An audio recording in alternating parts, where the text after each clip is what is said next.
আসসালামু আলাইকুম। প্রিয় দর্শক, অন্য মঞ্চের আলাপচারিতায় আপনাদের সকলকে আমন্ত্রণ জানাচ্ছি। আসসালামু আলাইকুম।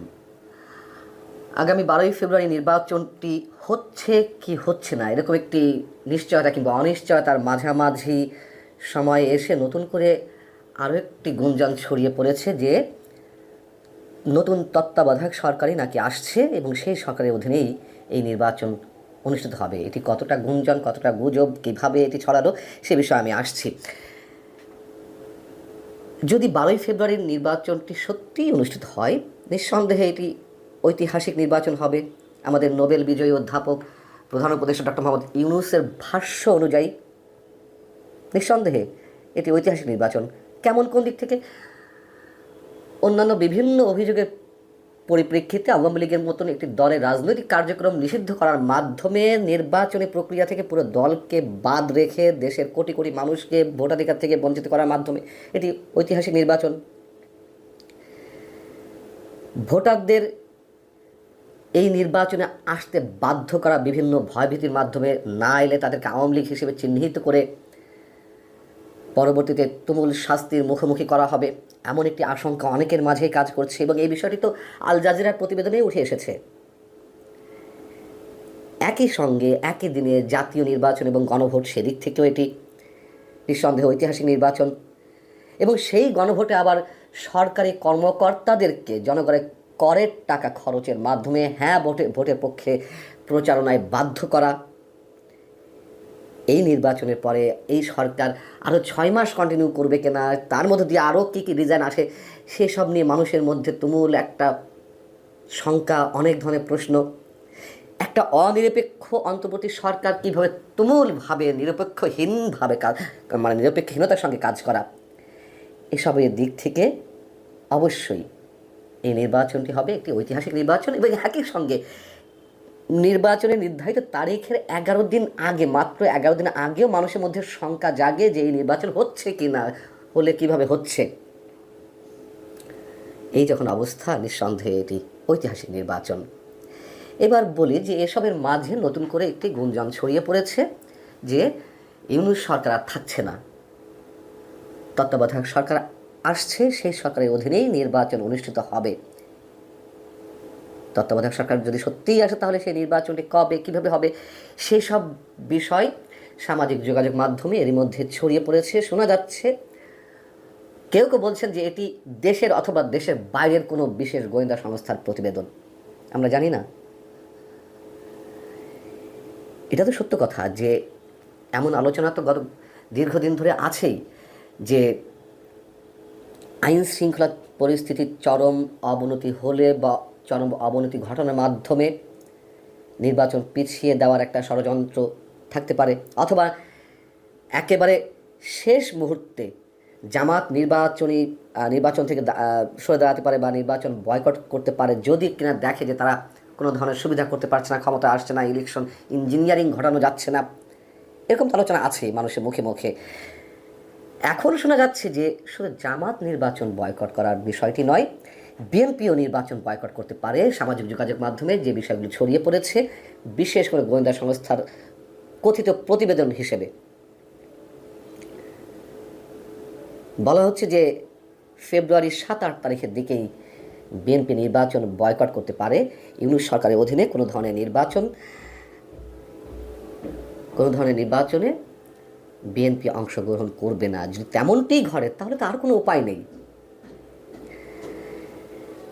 এবং বিএনপি যদি ধারণা করে যে এই সরকার, যেহেতু অনেকেই বলেন যে কোনোভাবে চাই জামাত এবং এনসিপি ক্ষমতায় নিয়ে আসতে,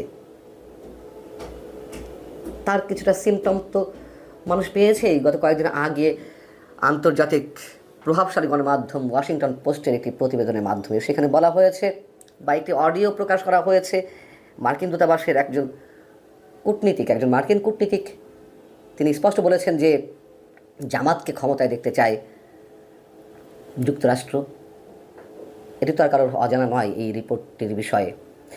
এবং এটিও আমরা জানি যে এই ধরনের মানসিকতা ভারতের অন্যতম একটি বাংলা দৈনিক এই সময়ে আরও 3 থেকে 3.5 মাস আগে একই ধরনের রিপোর্ট বেরিয়েছিল, সেখানে অডিও রেকর্ডের কথা বলা হয়নি, তবে মার্কিন এক কূটনীতিকের দৃষ্টিতে তারা জামাতকে ক্ষমতা চায় 5টি কারণে, সেখানে কারণগুলো উল্লেখ করা হয়েছিল। যাই হোক, এখন কথিত ওই প্রতিবেদনে বলা হচ্ছে, যেটি সামাজিক যোগাযোগ মাধ্যমে নানানভাবে ছড়িয়েছে, বলা হচ্ছে যে তত্ত্বাবধায়ক সরকার ফিরে আসবে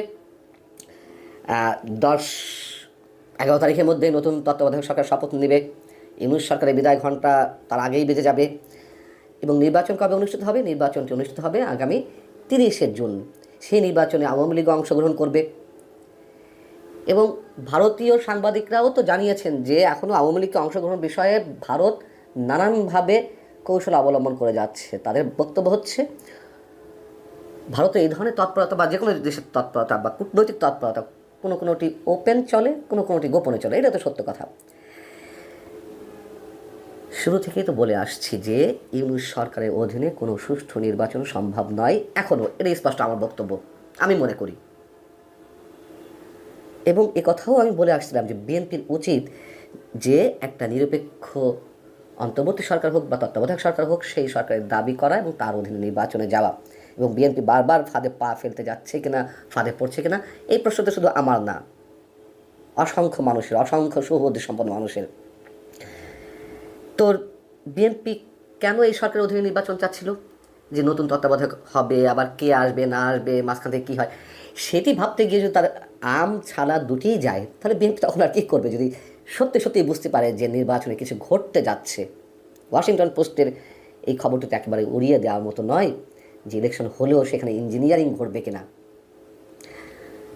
এখন তত্ত্বাবধায়ক কীভাবে ফিরে আসতে পারে, এটিও আগে আপনাদেরকে বলেছি যে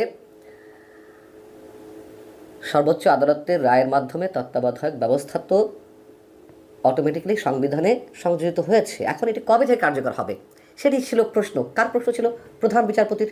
তৎকালীন প্রধান বিচারপতি সৈয়দ রিফাত আহমেদ এ সংক্রান্ত রিটের শুনানির সময় বলেছিলেন যে তত্ত্বাবধায়ক সরকার যদি ফিরে আসে তবে কবে থেকে তা কার্যকর হবে, এই প্রশ্নটি তিনি করেছিলেন। তত্ত্বাবধায়ক ফিরে আনার বিষয়ে যে রায়, সে রায়ে কিন্তু বলা হয়নি যে কবে থেকে হবে। চতুর্দশ নির্বাচন থেকে তত্ত্বাবধায়ক ব্যবস্থা কার্যকর হবে এমন একটি নির্দেশনা বা পর্যবেক্ষণ দেওয়া হয়েছে, এটা কিন্তু রায় নয়। তো তত্ত্বাবধায়কও সংবিধানে সন্নিবেশিত বা সংযোজিত হয়ে গেছে অটোমেটিক্যালি। এখন সবাই মিলে নির্বাচনের স্টেক হোল্ডারদের অধিকাংশ যদি মনে করে যে না, তত্ত্বাবধায়কের অধীনেই নির্বাচন অনুষ্ঠিত হতে হবে, তাহলে তো কোনো বাধা থাকে না।